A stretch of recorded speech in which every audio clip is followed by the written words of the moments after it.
Do you and your CAs have blurred lines? Do you share values? And are you helping to empower each other?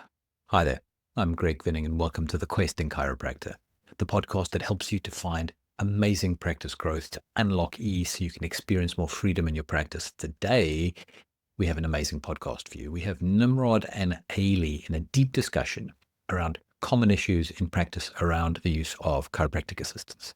And that goes across various types of practices, from solo practitioners with small teams to larger multi-practice or multi-chiropractor setups with lots of CAs. And there's three main things that I want you to find in this podcast today. And that is the problem of blurred hierarchical lines.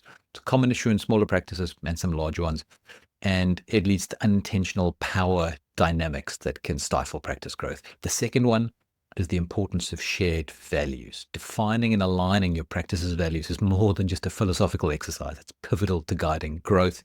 And the third one is that empowerment creates performance. Empowerment equals performance.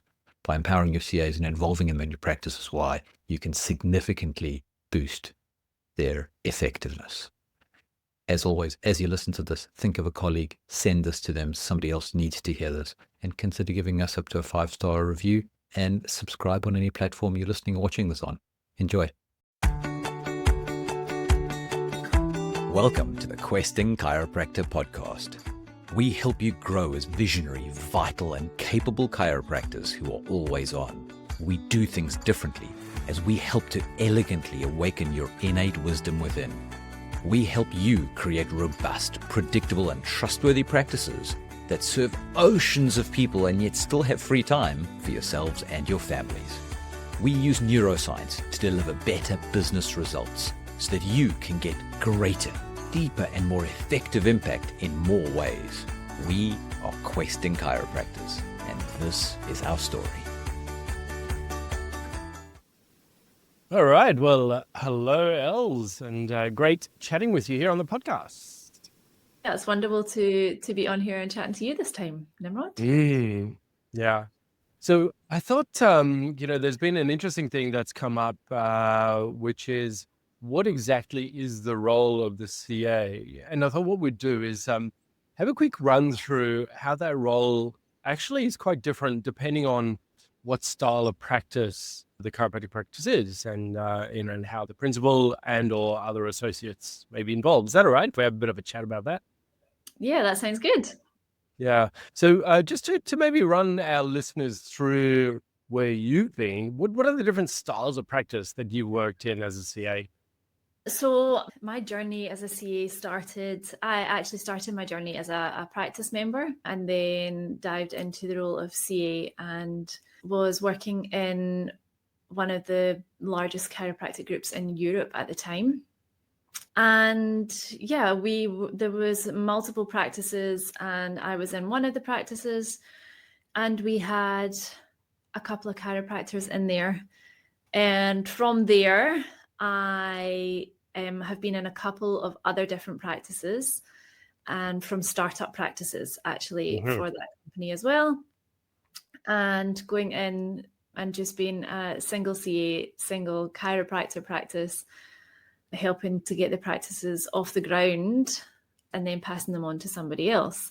And then coming to where we are now, or this leg of the journey, and having started a practice from scratch with Greg in Cape Town here in South Africa, and it just being the two of us to start off with, and then setting up things as we went and as we grew, adding some more CAs and some more chiropractors to the team.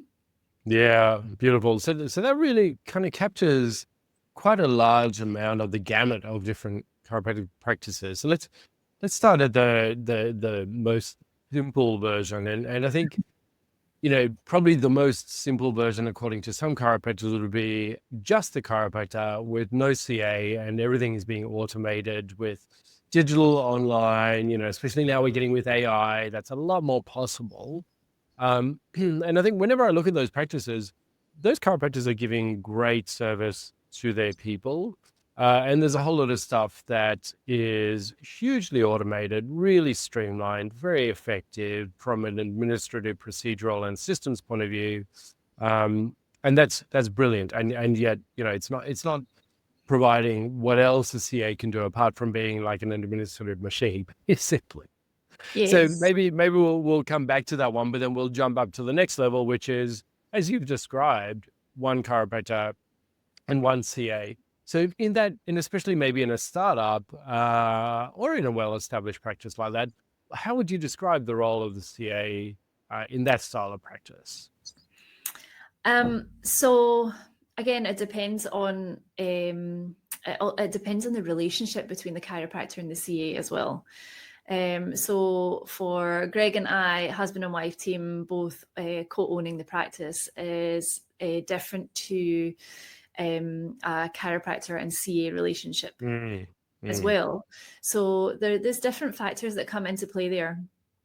But let's go with the chiropractor CA relationship. Start off As with. in the CA is an employee. Yes. Yep. And not the co-owners relationship. Yep. So CA is an employee, and the chiropractor does all the adjusting, and the CA does the rest. Most of the time. And regardless of that chiropractor CA relationship, really. And in my view, that's the way it works best, because the chiropractor then is able to focus on the adjustments, and the CAs are able to focus on the practice members and the people in front of them and giving them the best service possible. Yep. Then the chiropractor runs all the back end stuff though. So like the finances and the HR aspect of running a business comes down to the chiropractor. Whereas when you've got more of that co-owner relationship, then you do those things together. So in that first version, it's kind of hierarchical. There's not much of a hierarchy because there's only two people there, but it's still, the chiropractor is the boss and the CA is the employee, and the boss does the boss things, and the employee turns up and does his or her work and then leaves when they've clocked out, right? Yeah. Yeah, definitely that model of practice when it comes to that. Yeah. Yeah.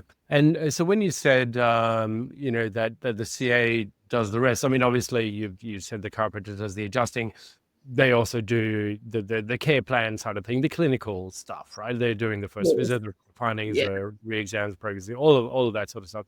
Yeah. And then I think what you're suggesting there is that the relationship and a lot of the education and the helping people continue with their care happens at the front desk. Absolutely. Yes. Yeah. What are the pitfalls you've seen with that model? Sometimes the lines can get a little bit blurred in that kind of model. And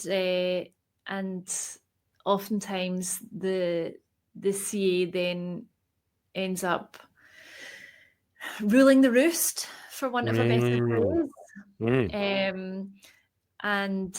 and overpowering the chiropractor sometimes. Yeah, and what's the danger with that? The lines are so blurred then that I'm really not sure how to put it into words, actually. Apart from the lines being blurred and there being mixed messaging, I suppose. Right. So in its worst state, really devolved, what could that look like, that mixed messaging? Where the chiropractor is so disempowered that the CA runs everything, and then the values and the beliefs and the drive behind the practice gets lost. Right. Yeah. So the Um, shift goes totally off course, right? Because those things aren't well defined, and if they are defined, they're defined unconsciously from the CA's perspective, who may possibly not have the whole appreciation of the depth and breadth of chiropractic. yeah, absolutely. Mm. So let's assume that that practice continues in a healthy way and grows, and then the chiropractor brings on, maybe a second CA as a tech CA first. That would be the healthy thing to do before bringing on an associate. But either way, probably the front desk and the chiropractic team grow, and so now we've got a larger practice, both at the front desk and on the chiropractic side. And so, describe there how the role of the CA may change when that happens. So it can be tricky when you're adding some new CAs to the mix, especially if you're wanting more of a horizontal, a flat structure rather than that hierarchical structure in the practice. So if all the CAs are equal, it can be quite a challenge for the CA who has been there for the longest, because they feel more senior. However, they don't have a more senior position. And then they can overpower the new CAs coming in, and sometimes can actually push them out. Yeah. So just to be clear, the title may be the same, and maybe even the pay is pretty similar, or maybe $100 or euros or whatever higher, but it's not consequentially more, is it? So the more experienced CA doesn't feel well rewarded for that. Yeah. They may be remunerated more on their experience rather than on a title or a position. Yeah. And so when you said that they can, there's power games there basically where they can try and overpower the other CA or maybe even push them out. That's a lot of their hurt ego, isn't it? Yeah, that's where we see the ego start to come in, and that power play and that power struggle. So what's a healthy way to do that if we're looking at the roles of the CAs in that larger team? So making sure that it's clear from the start that the CAs are all on an even playing field. And making sure that everyone has roles and responsibilities. It doesn't all fall on that one senior CA. So that the new person coming in, once they've learned the basics, once they've learned the ropes, then they start getting given some of the responsibilities, and it gets shared out. The load gets shared between them, and it's not all on one person. Yeah. And then that that institutional knowledge as well then becomes shared between the load, and not only one person is able to do these things, and only that person can do it. Yeah, absolutely. I know, I've had some CAs who've been very experienced, and when they train up a new CA, they've been really hesitate to delegate because they think they're the only ones that can do it. Yeah, and it's understandable as well, because if you've been there for a while and you've been there from the beginning, even a lot of the time, then it's your baby. You're starting to hand off your baby to somebody else, or you can often feel that way. Yeah, and some of that is not only how we do things here, but also who we know.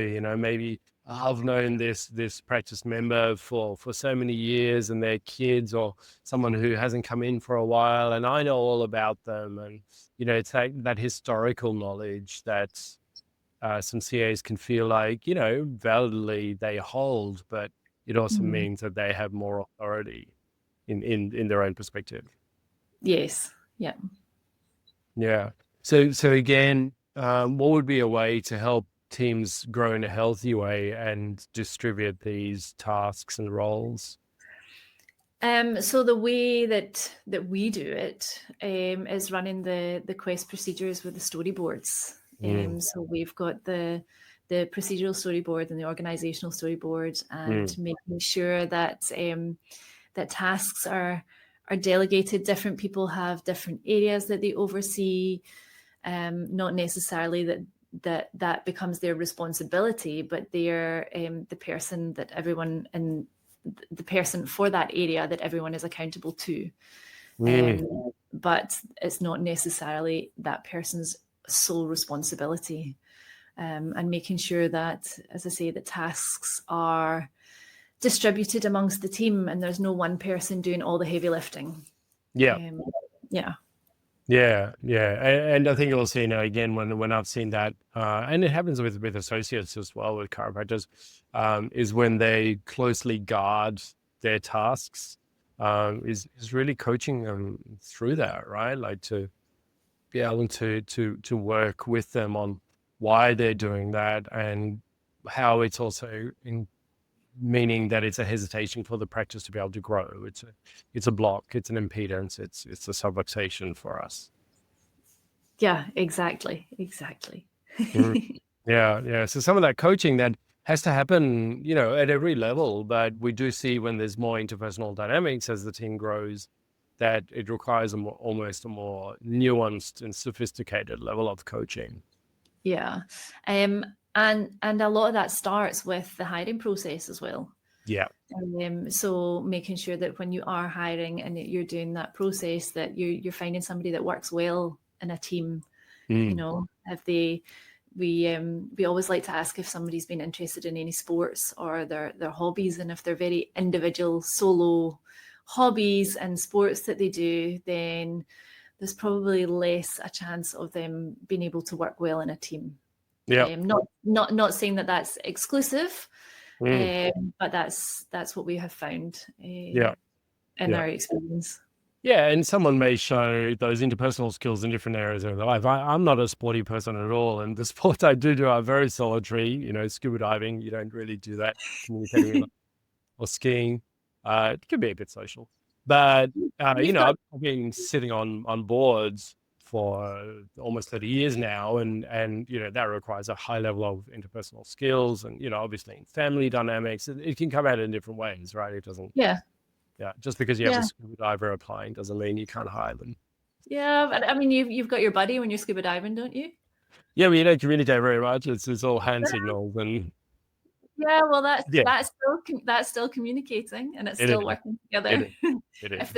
If the other wasn't there, then you might not be coming up for air at the other. No, that's right. Yeah, it's a bit of a danger. So I think that as the level of sophistication of the practice grows, there is more nuancing in there, and more threat for things to fall apart, and it really takes a high level of sophistication. We also see there that possibly the CA who's been there the longest, or the chiropractor, the principal chiropractor, has to step out of their technical role and start to move into this personal management and or coaching role of the team, and the personalities and the power plays and all those sorts of things, including themselves. Yeah, and then put on that owner's hat as well. So right, quite a bit. Try not to be too hierarchical, but at the same time, you still have to sometimes pull rank and be the owner and have to make some difficult decisions or some big decisions. Yeah, absolutely. It's not that hierarchy is always wrong. It's just that if we want equal division of power, then it's useful to be more democratic about it. Yeah, and CAs also want to feel empowered, and the more empowered they are in their role, often the better they do. Yeah, maybe speak to that for a moment. How can CAs be well empowered to do what they is in their responsibilities and roles with enough distance that they don't feel micromanaged, but yet that they're still fulfilling the duty of that responsibility or role? I think including them in the values and the why behind what you're doing in the practice. It makes a big difference when you know the why behind the what. It definitely makes a difference, and in my experience, I've found that CAs, once they know that why, will dive straight in and really champion whatever it is that they're doing and do their best at it once they know why they're doing it. Yeah, beautiful. And what about standards of excellence? How is that well communicated to CAs and in growing teams?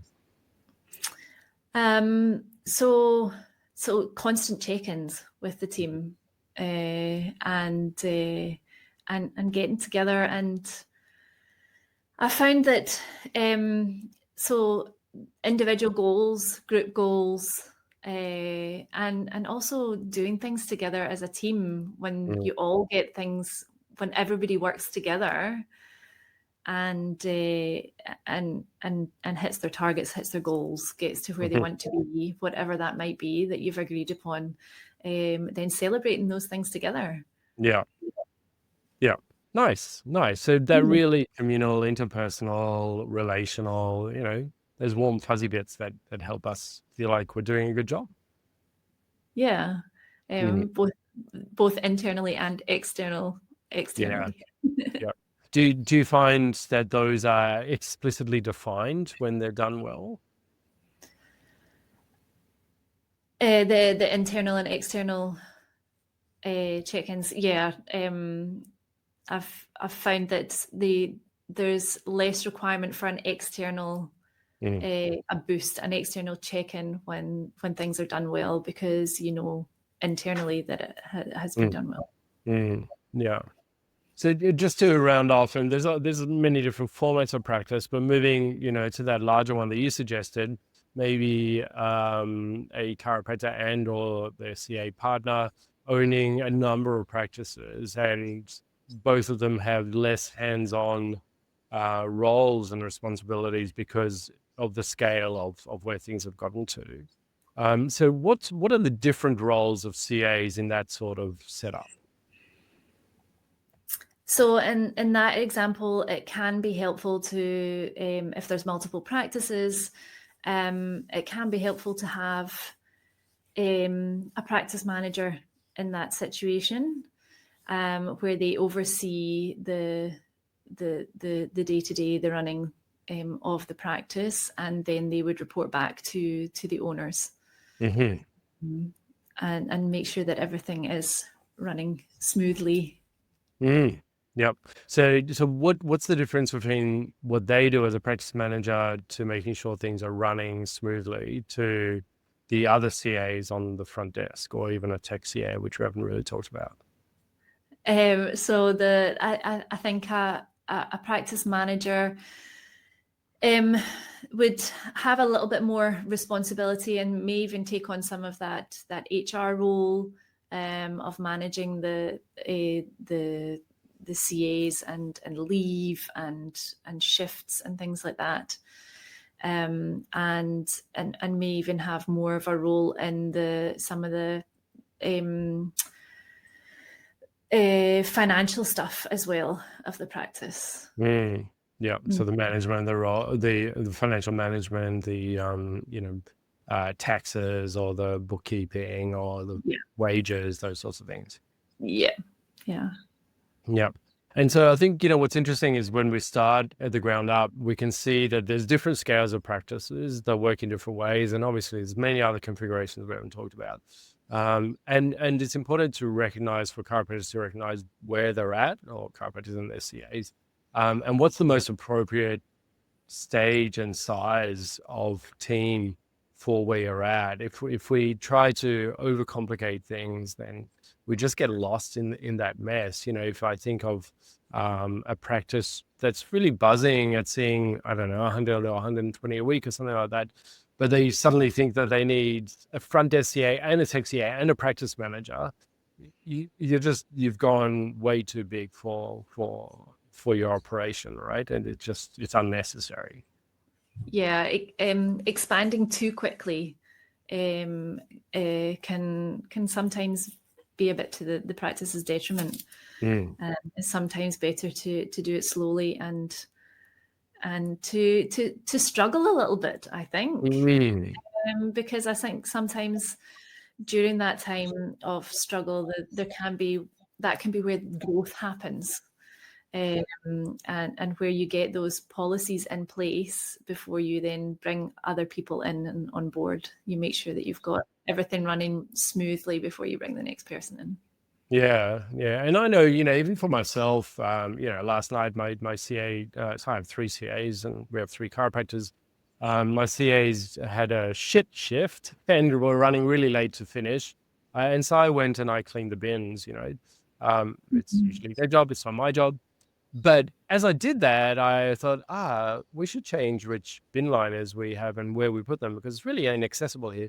And just those little things that you can kind of, have a little bit of a detail of awakening around procedure when you go back and you do them. And it doesn't mean I'm going to do them on a ritualized basis, but it's actually helpful to be able to know how all procedures go and where as a team you can support each other by being more streamlined and more effective and efficient.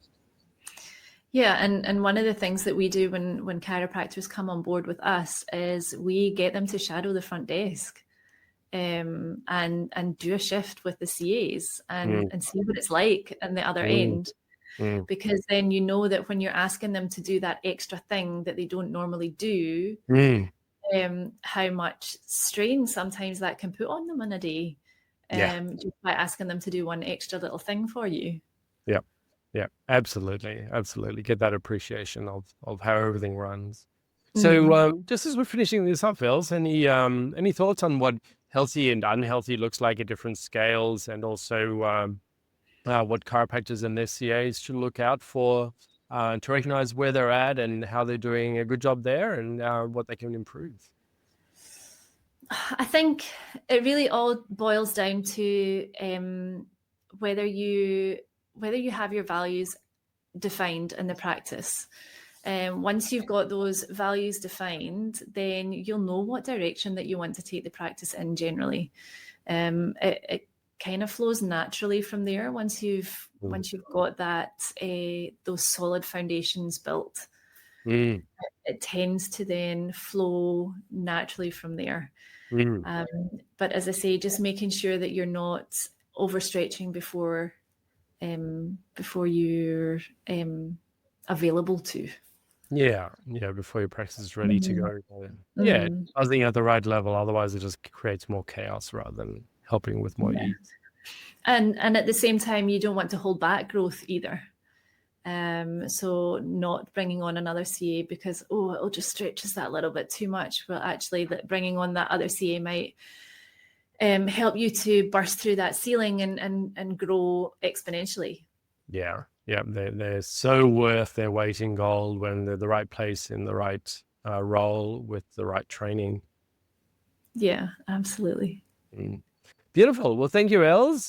Great chat and a lot of valuable wisdom in through there as well. So thank you very much. Amazing. Thank you, Nimrod.